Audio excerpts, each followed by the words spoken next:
Okay चला role. देशाच्या सार्वभौम सभागृहाचे 18 ते 22 हे खास अधिवेशनाचा हा शेवटचा दिवस आहे. पहिला विधेयक त्यांनी आणलं, पण त्या काय विधेयकाला अर्थच नव्हता, कारण का हे विधेयक काँग्रेसनी त्याच्या आधीच आणलं होतं आणि काँग्रेसनी 33% महिलांना आरक्षण द्यावं याबाबत ती आपली भूमिका स्पष्ट केली. पण या विधेयकाचं एक सूत्र बघितलं तर मागासवर्गीय महिलांना, अल्पसंख्याक महिलांना या विधेयकामध्ये कुठलंही स्वातंत्र्य असं उमेदवारी मिळवण्याचं स्वातंत्र्य मिळालेलं नाही. त्यामुळे ओबीसीची जनगणना व्हावी, शेड्यूल कास्ट शेड्यूल ट्राईबची जनगणना व्हावी, महिलांची जनगणना व्हावी आणि मग आता आरक्षण लागू करा अशी भूमिका घेतलेली आहे. मला वाटतं की आतापर्यंत समाजामध्ये मागे राहिलेला जो घटक आहे त्या घटकातल्या महिलांना जर लोकसभेत प्रतिनिधित्व मिळालं तर त्याचा अधिकचा फायदा समाजाला होईल असं आम्हा सगळ्यांचंच मत आहे. पण मी आज ज्या कारणासाठी बसलोय ते मी इंडिया या अलायन्सचा मीडिया टीमचा एक भाग म्हणून आपल्यासमोर बसलोय. काल लोकसभेमध्ये आतापर्यंतच्या इतिहासातला म्हणजे आतापर्यंतच्या इतिहासात एक लोकसभेमध्ये सुसंस्कृत संस्काराचं प्रदर्शन व्हायचं. बोलताना तारतम्य बाळगलं जायचं. कधीतरी कोणाचं तरी पाऊल घसरलं तर लगेच क्षमा मागून त्या प्रकरणावरती पडदा टाकला जायचा. काल रमेश बिजुली नावाचा बीजेपीचा खासदार आहे, हा दिल्लीतला खासदार आहे. त्यांनी डॅनिश अली या अल्पसंख्याक समाजाच्या खासदाराला उद्देशून ते काही शब्द वापरले ते लोकसभेत वापरले जाऊच शकत नाही अशी पूर्ण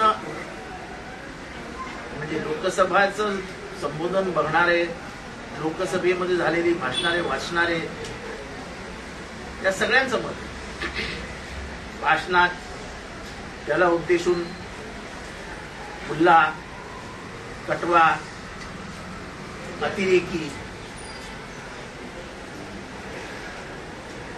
असे वेगवेगळे घाणेरडे शब्द भडवा या बिजुलींनी वापरले. हे शब्द संसदेच्या कामकाजातनं काढून टाकावे असे देखील सभापती म्हणाले नाही. ओम बिर्ला सभापती असं देखील म्हणाले नाहीत हे शब्द काढून टाका. सर्वात वाईट म्हणजे त्यांच्या बाजूला बीजेपीचे 2 वरिष्ठ नेते बसले होते. त्याच्यातल्या एका नेत्याचं नाव रविशंकर प्रसाद आणि तो म्हणजे सभापतीच्या खुर्चीवर विराजमान झालेले दुसरे जे होते, जे सभापती म्हणून काम करत होते, त्यांनी रोखण्याचा प्रयत्न करून सुद्धा हा माणूस ऐकायला तयार नव्हता आणि हे शब्द सगळे वापरतच होता. तर प्रश्न असा आहे की एखाद्या समाजाच्या प्रतिनिधित्व करणाऱ्या इस्माला त्याच्या जातीवरनं धर्मावरनं शिव्या देणं हे भारतीय संस्कृतीत बसतं का? त्याला ज्या पद्धतीने शिव्या देण्यात आल्या आज संपूर्ण जगभरामध्ये देशाचं आपलं चित्र गेलं की देशामध्ये आपण एखाद्या समाजाला किती अवमानित करत असतो, त्यांचा किती म्हणजे सन्मान तर बाजूलाच राहिला, त्यांना आपल्या समाजात जणू काही स्थानच नाही अशी भावना निर्माण करत असतो. ते आंतरराष्ट्रीय परिणाम भोगावे लागणार आहे. आणि म्हणून आमची मागणी आहे की बीजेपीने त्या खासदाराची तर माफी मागावीच, पण ज्या समाजाला उद्देशून हे सगळं म्हटलेलं आहे त्या समाजाची देखील माफी मागावी. मी काही लोकसभेचा सदस्य नाही, पण मी लोकसभा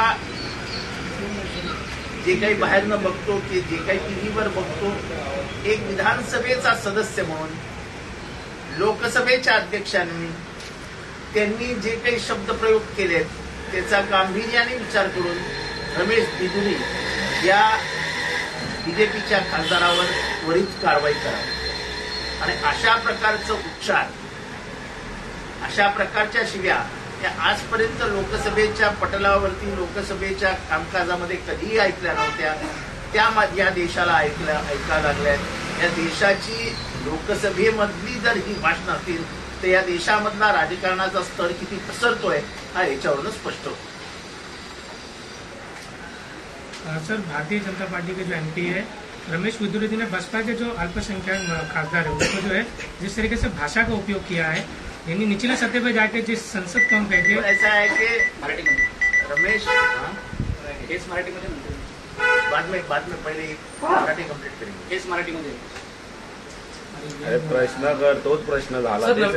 नवीन संसद उभारले तर नव्या संसदमधून नवीन रूढे, नवीन परंपरा चालू करण्याचा प्रयत्न. नवीन संसदेमधनं जुन्या संसदेमध्ये म्हणजे एक काळ असा होता की राम मनोहर लोहिया किंवा नाथपै किंवा मधु दंडवते किंवा फिरोज गांधी हे भाषणाला उभे राहिले की नेहरू जेवण सोडून भाषण ऐकायला येत असत. त्या भाषणावरचा स्तर असा असं उंचावर जायचा. आताचं भाषण म्हणजे हे एक कुठले शब्द आहेत, कटवा, भडवा, हे कुठले शब्द आहेत, अतिरेकी. म्हणजे तुम्ही एखाद्या धर्माला सामुदायिकरित्या असे शब्द त्यांच्याबद्दल उच्चारणं, त्या समाजाची माफी मागायला पाहिजे.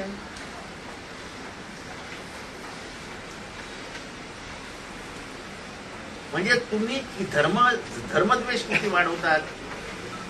तुम्ही एक विश्वकर्मा नावाची योजना आणली आहे. विश्वकर्मा योजनेचा व्यवस्थित अभ्यास केला तर आपल्या लक्षात येईल की जर तुम्ही जातीने सुतार आहात आणि तुम्ही सुतार काम करत असाल तर तुम्हाला कर्ज मिळेल. एकीकडे डॉक्टर बाबासाहेब आंबेडकरांच्या संविधानाच्या माध्यमातून जात व्यवस्था तोडायची म्हणून आपण कामाला लागलो होतो 70 वर्षापासून.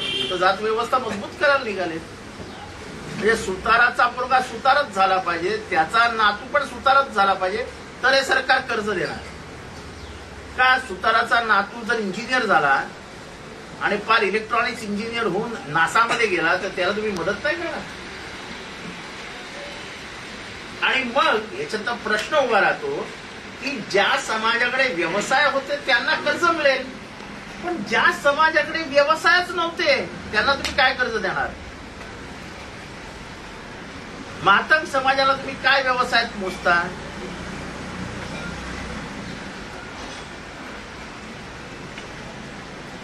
इथला जो सर्वात पिछडा म्हणून ज्याला आपण म्हणतो, अतिपिछडा, ज्याला इंग्लिशमध्ये आउटकास्ट म्हणतात, ज्याच्यावरनं खरं अस्पृश्य आणि स्पृश्य तयार झाले, जे शेवटच्या घटकातले अस्पृश्य आहेत, ज्यांना व्यवसायच नाही आहेत, जे डोक्यावरनं मैला साफ करायचे त्यांचा व्यवसायच नाही. मग ते जर त्या घरात असतील आणि आजही गटार आणि नाले साफ करायचेच असतील तर त्यांना तुम्ही काय कर्ज देणार? म्हणजे त्यांनी त्या ह्याच्यातच राहायचं, त्यांनी इंजिनियर वगैरे व्हायचं नाही, डॉक्टर वगैरे व्हायचं नाही. पंतप्रधानांच्या नावाने अशी स्कीम येऊच कशी शकते जी इतका जातीला बांधणारी स्कीम आहे? जाती मोकळ्या झाल्या पाहिजेत, जाती शिकल्या पाहिजेत, शिकून त्या पुढे गेल्या पाहिजेत. हा डॉक्टर बाबासाहेब आंबेडकरांचा संविधानिक विचार होता. त्या संविधानिक विचारालाच हडताळ पाडण्याचं काम केलेलं आहे. म्हणजे एकीकडे तुम्ही मुसलमानांना लोकसभेमधनं शिव्या देणार, एकीकडे दलितांना आणि ओबीसी समाजाला व्यवसायामध्ये गुंतवून ठेवणार. म्हणजे तुम्हाला जाती व्यवस्था आणि धर्मव्यवस्था मजबूत करायची आहे. सर, काय म्हणा की ज्या पद्धतीने आपण म्हणतो की स्तर खालावत चालला संसदेमधला, म्हणजे सभापतीच्या समोर शिवीगाळ करून देखील सभापती ते शब्द कामकाजातून काढले जात नाही, हे सगळं ठरवून होतं असं असं आहे की ठरवून झाल्याशिवाय होतच नाही. म्हणजे तो भडवा म्हटल्यानंतरच त्याला बसवायला पाहिजे होता. तो जेव्हा पहिल्यांदा भडवा म्हणाला तेव्हा त्याला बसवायला पाहिजे होता. मला आश्चर्य वाटतं. रघुवीर प्रसाद जे आहेत, रविशंकर प्रसाद, ते एकेकाळी बीजेपीचे प्रवक्ते होते. तिथे जे शांत बसून हसतात आणि तशी चित्र आहेत. मी आता तुम्हाला माझ्या ह्याच्यात आहे ते चित्र. म्हणजे कटवा, भरवा, अतिरेकी, तुमको मार देना चाहिए असं म्हणण्याला हसण्यासारखं काय आहे? काय जोक आहे? खरं तर लगेच सभापतींनी उठून सांगायला पाहिजे होतं माफी मागा. कोण काही बोलायला तर म्हणजे एखाद्या जनसमुदायाला तुम्ही किती किती किती मागे रेटणार आहात? हे सहन नाही करणार लोक. का सहन करायचं? मी तुमच्यापैकी एकेला भडवा म्हटलं होतं, तुम्ही सहन कराल? तुम्ही आजचे सगळं पत्रकार माझ्या अंगावर याल याल की नाही येणार? आणि ठीक आहे, रस्त्यावरचं भांडण आपण समजू शकतो. लोकसभेमध्ये अख्खं जग बघतंय तुमचं लोकसभा. तुम्ही ऑन रेकॉर्ड जातात. आज नंतर 100 वर्षानंतर रेकॉर्ड चेक होईल. तर तुमची पिढी विचारेल ना, हा काय शब्द होते, कसे काय उच्चारले गेले. विधिमंडळामध्ये माझा जो अनुभव आहे की असंच कोणी विधान केलं की लगेच अध्यक्ष सांगतात की तपासून बघतो आणि ते संध्याकाळी काढून टाकतात तपासून. ते काही बोललंच नाही आमचे बिर्ला साहेब.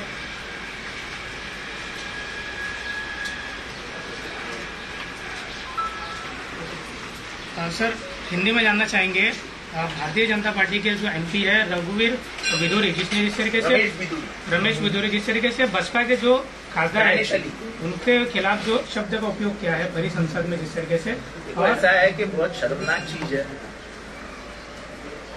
बीजेपी के एक एमपी रमेश विदुरी जो दिल्ली से आते हैं, वो बड़े महफिल में जाके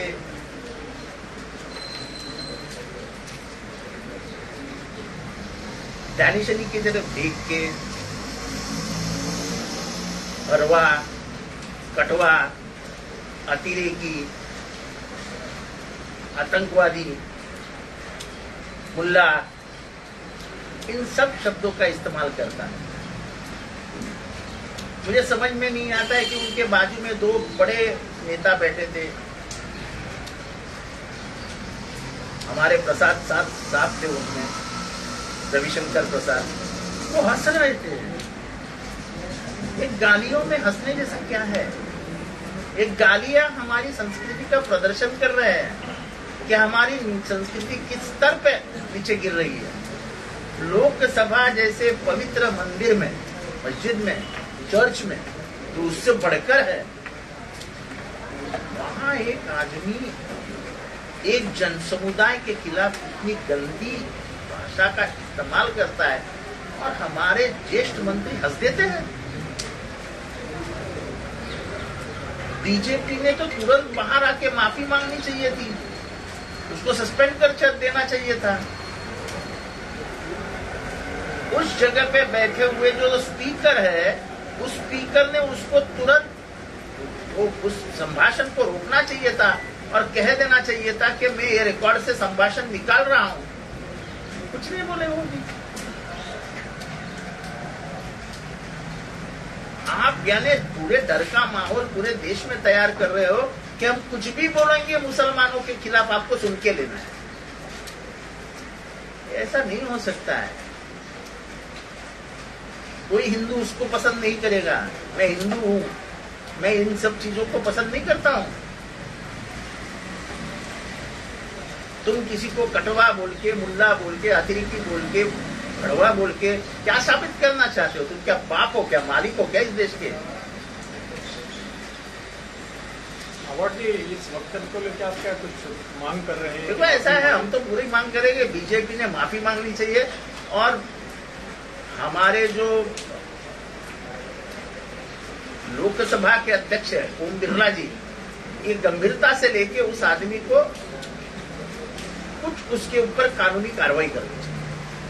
तो क्या लगता है पिछले भी दिनों में संविधान से जो जम्मू और समानता ये शब्द निकाले गए थे, इसके बाद में ये जानबूझकर कुछ प्रोपेगेंडा सेट किया जा रहा है क्या लगता है आपको? वो एक तो पहली चीज है कि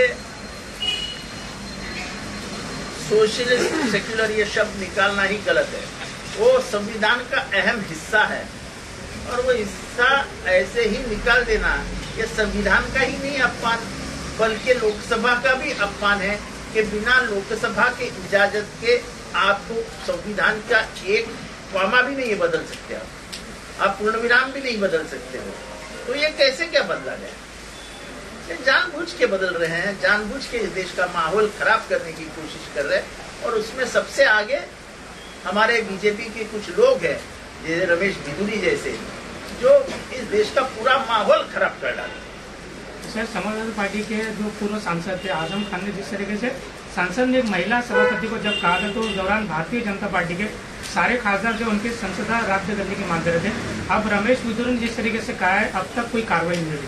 देखो, मैं तो मांग कर रहा हूँ, मैंने पहली बार मांग रखी है कि उनको कड़क सजा होनी चाहिए। मुझे मालूम नहीं अभी दिल्ली में क्या हो रहा है, सब दिल्ली में बैठे हैं, लेकिन हम इंडिया की तरफ से इसका सभी शब्दों में इसकी निंदा करते हैं और हम अपील करेंगे राष्ट्रपति महोदय से और हमारे ओम बिरला साहब से जो अध्यक्ष बने बैठे हैं लोकसभा के, कि इस आदमी को लोकसभा में रहने के लायक नहीं है। आदमी इतने पूरे स्तर को गिरा दिया है, भारत की पूरी बेइज्जती दुनिया भर होगी। प्रधानमंत्री ने कहा है कि जो पहले बिल को फाड़ा करते थे महिला आरक्षण का, आज वो एक साथ आकर बिल का समर्थन करे।